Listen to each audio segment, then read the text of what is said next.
Yon, magandang buhay. I'm back. Again, it's Mang Bless.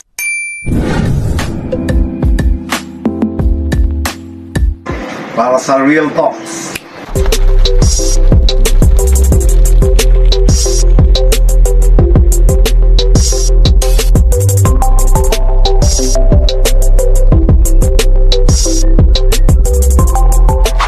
Magandang buhay. I'm back.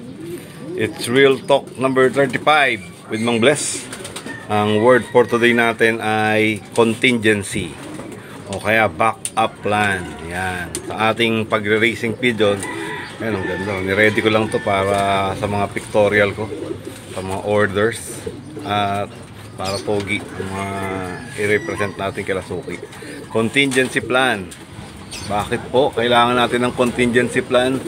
Sa racing pigeon po kasi napakahalaga po ng contingency plan, no? Kaya ibig sabihin nila na backup plan, no? Sa mga nangyayari, sample lang po, kunyari sa mga flyers natin na ngayon ay medyo pinapalipad po natin, kung medyo tamad na po sila, ang contingency plan po dyan ay force flying via plug system, quitties at iba pa. Pero kung medyo talagang may trouble kayo sa mga area, sa dapuan, sa mga pwesto nila, ay ang pinakamagandang contingency plan ay ang pagbibigay ng ng self toss. Yan, isa pang contingency plan, syempre kasama pa rin ng commercial dahil hindi naman tayo sa ads. Yan, ito po ay ready for sing-sing, yung mga checkers, mga blacks, ayun, mga blues. Yan. Kasi po nag-advise yung nagpasingsing sa akin, nagka-problema sa kanilang club, kaya ang contingency plan ko ay pwede po yung magpasingsing dyan, pero syempre may bayad. Wala pong masyadong free ngayon dahil mahal po nga ang supplements at mga feed. Yan, another contingency plan po natin ay kagaya po sa mga program, tinatanong po ako, sa sobrang dami na po ng mga nagtuturo, kaya sa akin po ay ganito na lang, mga simpleng logic na lang sa ating pagkakalapate. Kagaya ng iba, ano ba program mo? Wala pong eksaktong programa, meron pong basic na program, pero may tinatawag po tayong contingency plan. Napakahalaga po naman doon ay yung status ng ating team.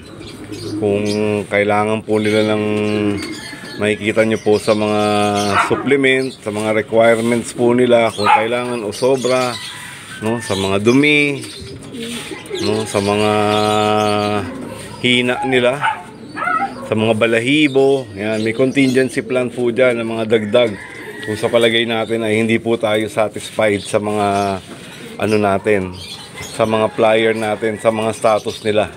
Pero basta dumaan po tayo sa proseso, no? Yung typical na purga, antibacterial, hindi po antibiotic, antibacterials. Yan po yung aking mga suggestions.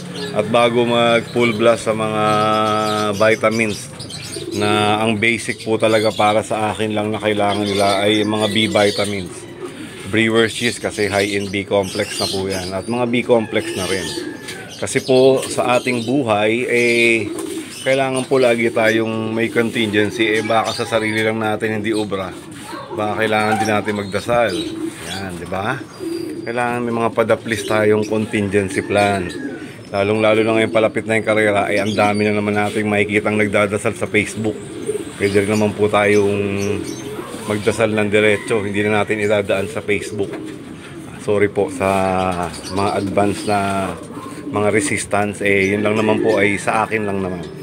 Contingency plan, sa mga contingency po natin sa buhay, baka medyo napapabayaan po ang iba, pamilya at mga iba pang mga kailangang dapat gawin muna.